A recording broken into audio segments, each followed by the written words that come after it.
Petit rappel sur l'utilisation de YouTube. Si un sommaire a été créé, comme c'est le cas dans cette vidéo, en cliquant sur plus, on peut avoir toutes les différentes parties du sommaire. Chaque fois que vous cliquez sur une des parties, vous allez atteindre la partie recherchée.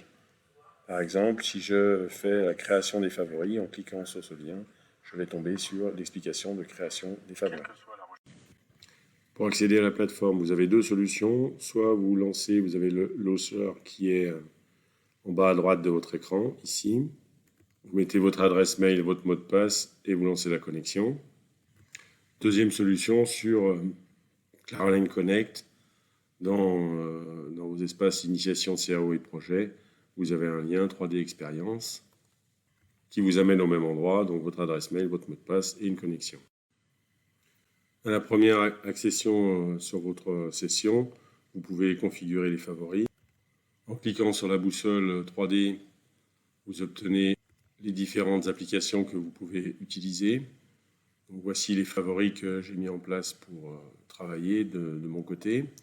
Vous allez pouvoir configurer vos applications favorites de façon personnelle. Donc il suffit de rechercher l'application qui vous intéresse en cliquant les premières lettres, par exemple Assembly Design, le voilà. Pour mettre les favoris pour mettre une application dans les favoris, il suffit d'attraper l'application et de la mettre dans les favoris. Si vous vous trompez, il est possible de les enlever. Donc si je mets l'application dans la poubelle, elle ne fera plus partie de mes favoris. Si je prends Assembly Design et que je le mets dans mes favoris, à partir de maintenant, il fera partie de mes favoris. Quels sont les favoris que vous pouvez installer dans un premier temps? Assembly Design, Part Design. Vous pouvez mettre Drafting. Voilà. Et puis, pour travailler dans un premier temps, les applications nécessaires sont simples, c'est Assembly Design, Design Review, Drafting, Part Design et Collaborative Lifecycle. Faites attention quand vous récupérez vos applications, il y a une différence entre une application sans la petite flèche ici et une application avec la petite flèche. Sans la petite flèche, c'est des applications clients lourds. Avec la petite flèche, c'est des applications clients légers. Nous, on va mettre dans nos favoris que les clients lourds dans un premier temps. Pour lancer une application lourde, il suffit de cliquer dessus. Au moment où vous cliquez dessus, l'application va se lancer. Il est possible qu'une fenêtre de fond s'ouvre. Pour y accéder, vous pouvez cliquer sur l'icône qui se retrouve en bas. Si jamais vous avez, par exemple, une restauration de données exactement comme sur V6, vous faites une nouvelle session. Voilà l'application client lourd qui s'ouvre, qui vous propose de nommer le premier fichier. Dans notre cas, on va les créer dans un deuxième temps, donc je ferme cette fenêtre pour ne pas ouvrir un produit. Si l'application client lourd n'est pas installée, la première fois, au moment où vous allez lancer l'application, une fenêtre va s'ouvrir pour installer automatiquement l'application. Il suffit de cliquer Next, Next, Next et au fur et à mesure, vous aurez l'installation en client lourd qui se fera sur votre poste. Le choix du contexte de sécurité ne se fera normalement que la première fois, mais vous pouvez le vérifier au fur et à mesure. On voit ici que le contexte de sécurité, c'est promotion 2020-2021. Si vous cliquez sur la petite flèche, vous allez pouvoir changer de contexte de sécurité. Cette année, nous travaillerons que dans le contexte de sécurité promo 2020-2021. Pour que le logiciel vous demande de nommer tous les fichiers que vous allez créer, il faut changer une option. Donc dans un nouveau contenu, vous avez la partie paramètres et il faut cliquer sur définir les attributs à la création pour tout type. Voilà. Une fois que cela est fait, à chaque fois que vous créez un nouveau produit, il vous demandera de mettre son nom avant de le créer. Pour une première démarche, avant qu'on vous donne un cas de setting global pour l'ensemble de la promotion, il y a un certain nombre d'options que vous pouvez configurer pour travailler dans de bonnes conditions. Pour accéder aux différentes possibilités du cas de setting, c'est dans vos préférences. Pour choisir de façon simple, cette année, on peut, en cliquant sur la petite flèche, revenir à l'ancien format, donc une présentation des options plutôt façon V6. Donc, première chose, dans accès au contenu, identification, dans la chaîne d'identification, vous allez noter votre nom et la première lettre de votre prénom et un tiret bas. Ça vous permettra d'avoir votre nom qui apparaît dans chaque pièce que vous allez créer. Ça vous évite de l'écrire à chaque fois. Deuxième chose, dans infrastructure 3D Shape, au niveau général, il faut cocher, conserver le lien avec l'objet sélectionné, afficher les nouvelles références, restreindre la sélection, voilà, et ainsi de suite. Donc vous cochez à l'identique les premières cases qui sont là. Si vous passez dans l'onglet à côté affichage, il faut cocher ces différentes cases. Et si vous passez dans forme 3D, il faut cocher créer un système d'axe à l'ouverture et il faut désactiver la conception hybride. Dans la mécanique, au niveau de Assembly Design, dans les connexions mécaniques, ça pourrait être judicieux de décocher, vérifier les interférences lors de la validation. Voilà pour la configuration des options en attendant d'avoir une configuration globale. Quand vous êtes dans le client lourd, pour créer un nouveau produit, il suffit de cliquer sur plus, sur produit physique pour faire un produit, sur pièce 3D pour faire un produit. Donc, si vous créez ici, faites attention de bien nommer les éléments. Premier produit, par exemple. À l'ouverture, donc vous avez l'arbre de construction. Si vous ne le voyez pas, vous avez une petite flèche sur le côté gauche qui vous permet de l'obtenir. Donc vous avez un arbre de construction qui se met en place et des onglets qui vont vous donner les différentes possibilités d'affichage. Donc là, l'accession à fenêtre qu'on avait sur V6 est facilitée. En dessous, vous avez les différents icônes qui vous permettent de travailler. A priori, les premiers sont les plus importants, donc standard et assemblage. Dans tous les ateliers que vous rencontrerez, il est important de chaque fois rajouter au niveau de outils, rajouter ce qu'on appelle le pavé d'action. Voilà. Le pavé d'action, c'est les actions principales que l'on va utiliser quand on fait de l'assemblage. Donc cette fenêtre sera ouverte dans presque tous vos ateliers. Donc on va se lancer à faire la première pièce. Donc on va insérer dans le produit, une pièce, insérer une pièce 3D. On la nomme correctement et on lance. Votre pièce étant dans le produit, vous allez pouvoir faire comme précédemment. En faisant un double clic sur la forme 3D, l'atelier pièce s'ouvre. Une fenêtre vous invite à regarder le nouveau module de formation additive. Vous pouvez la fermer. Comme nous l'avions fait dans l'atelier Assembly Design, il est judicieux dans l'atelier pièce de retourner dans outils et d'ouvrir le pavé d'action de l'atelier pièce. Dans ce pavé d'action, vous retrouvez tous les éléments qu'on utilise le plus pour pouvoir faire une pièce. Dans 3D Experience, vous allez avoir un menu contextuel qui est direct. Quand vous cliquez sur un élément, le menu contextuel apparaît juste à côté de votre souris. Par exemple, si je veux faire une esquisse, il me suffit, maintenant que je viens de cliquer sur le plan, de cliquer sur l'icône esquisse. L'orientation de l'esquisse est identique au point de vue du plan sur lequel vous avez cliqué pour créer l'esquisse. Il est judicieux de remettre les axes horizontaux et verticaux correctement. Si je le laisse tel quel, dorénavant, des lignes qui sont de cette façon-là seront verticales et les lignes qui sont dans ce sens-là seront horizontales. Si je veux rétablir les choses correctement, je peux cliquer sur le bout de la flèche pour changer le sens de l'axe, cliquer sur la partie cylindrique pour intervertir horizontal et vertical, et donc je peux trouver une solution pour remettre mon horizontal et vertical tel que je le souhaite. Il me suffit de cliquer n'importe où sur l'écran pour valider cette solution. Le reste est standard. On va retrouver les mêmes éléments que l'on avait dans le dernier logiciel. Si je fais par exemple un axe, je peux demander, comme le menu contextuel est plus intelligent, je peux demander de trouver la dimension de ce trait et de rentrer une valeur. Quand j'ai terminé l'esquisse, je peux sortir de l'esquisse et retrouver dans mon pavé d'action une révolution par rapport à l'axe X par exemple, pour obtenir une pièce.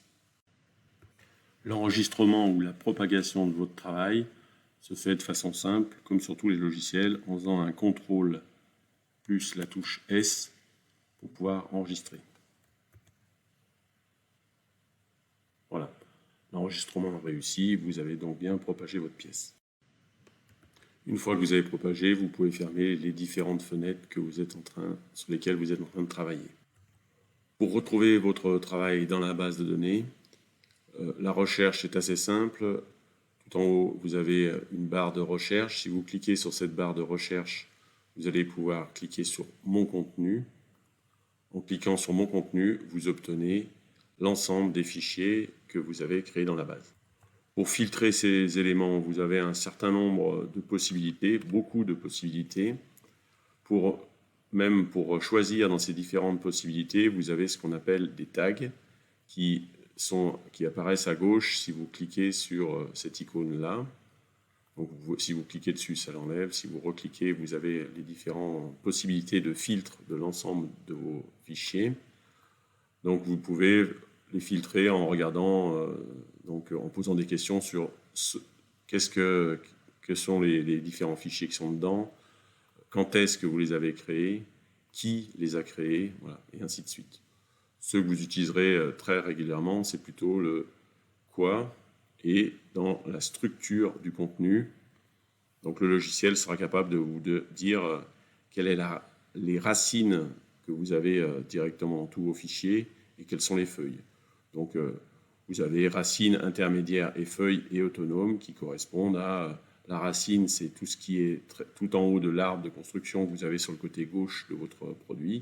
Donc si je clique sur mes racines, voilà, je n'ai que quelques racines dans l'ensemble de mes fichiers. Par contre, si je regarde les feuilles, donc tous les éléments qui sont dans l'arbre, donc forcément, il y a beaucoup de fichiers. Donc vous allez plutôt travailler avec ces parties-là et on verra qu'on se sert beaucoup de racines. Attention, il y a 5 minutes de latence entre la requête que vous faites au niveau de votre ordinateur et le moment où cette requête sera appliquée sur le serveur chez Dassault. Ce qui veut dire que si vous changez le nom d'un élément en changeant ses propriétés ou si vous essayez de supprimer un élément dans la base, vous ne le verrez que 5 minutes après l'avoir effectué sur votre ordinateur.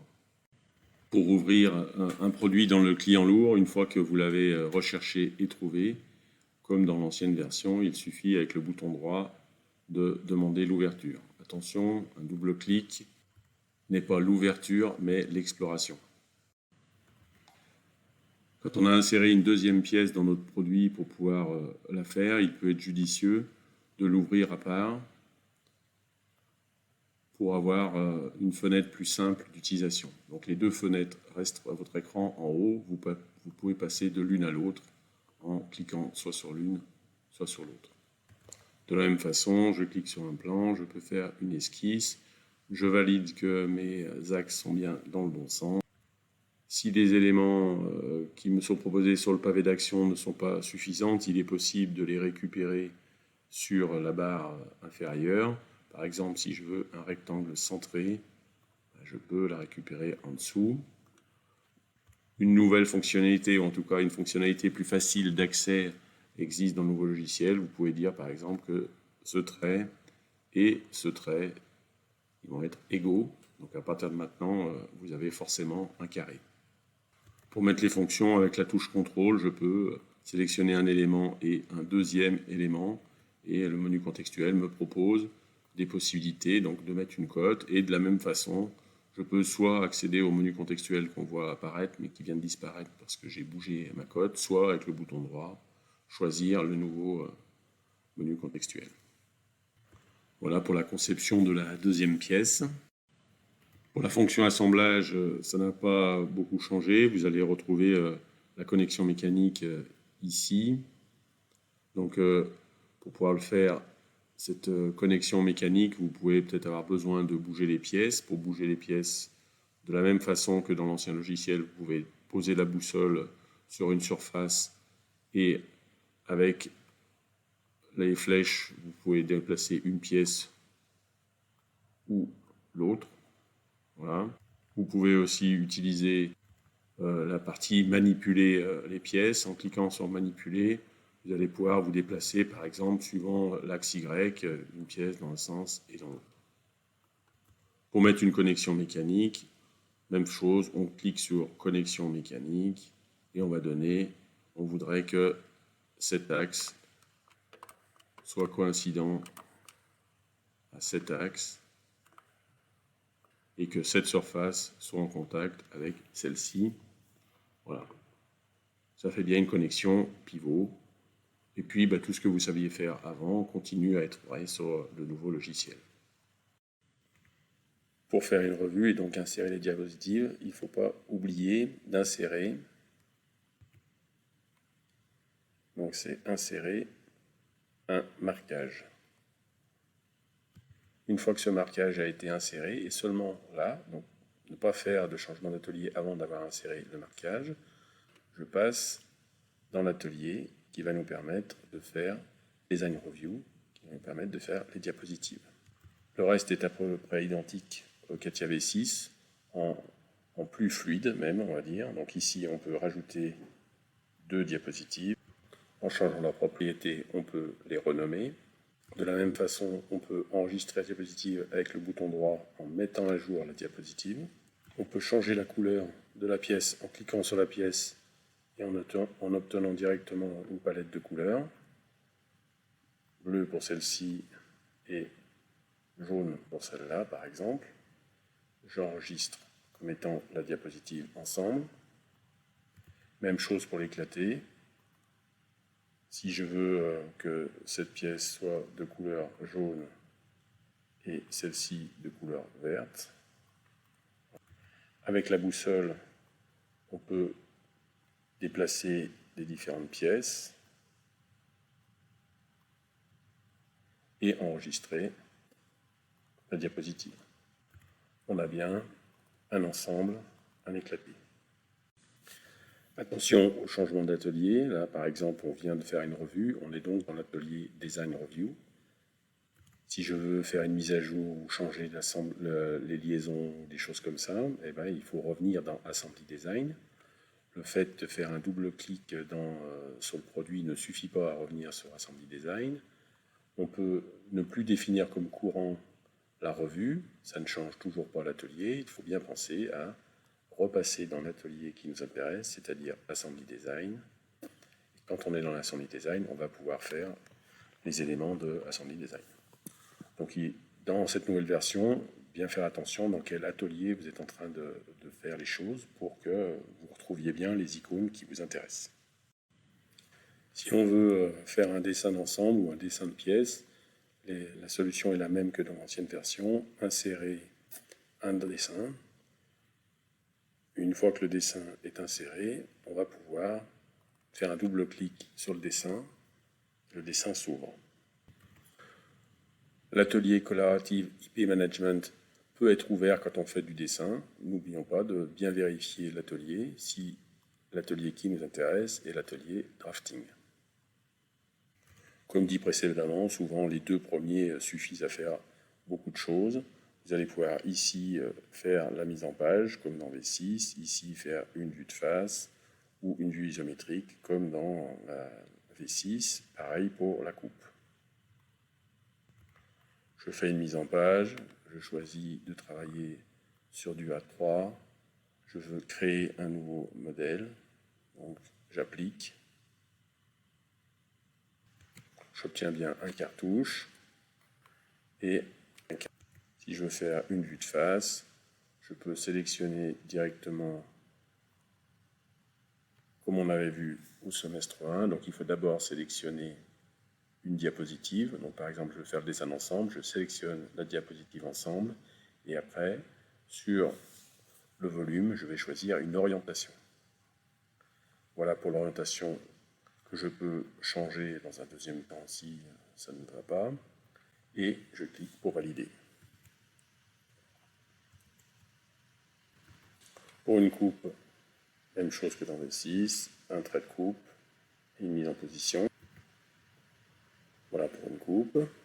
Et si je veux mettre une perspective, je peux faire la vue isométrique, toujours pareil, d'une diapositive par exemple éclatée, dans cette orientation. Voilà pour les différentes possibilités du dessin. Si l'on veut mettre une nomenclature, c'est plutôt une annotation. On peut récupérer une nomenclature, la nomenclature par défaut. Voilà pour la nomenclature. Même chose que dans V6 avec le bouton droit propriété, vous pouvez modifier les différentes colonnes de la nomenclature. Puis dans un deuxième temps, si vous voulez mettre les numéros, vous avez les possibilités de mettre les numéros ici un par un, ou de chercher quelques icônes supplémentaires, et puis de mettre en automatique tous les numéros sur la pièce, comme dans la version précédente. Donc si je clique, il me demande sur la nomenclature numéro 1, le numéro d'élément, un nombre de pièces pour chaque référence, c'est ce qui nous intéresse. En validant, j'ai bien les numéros qui s'inscrivent sur mon dessin.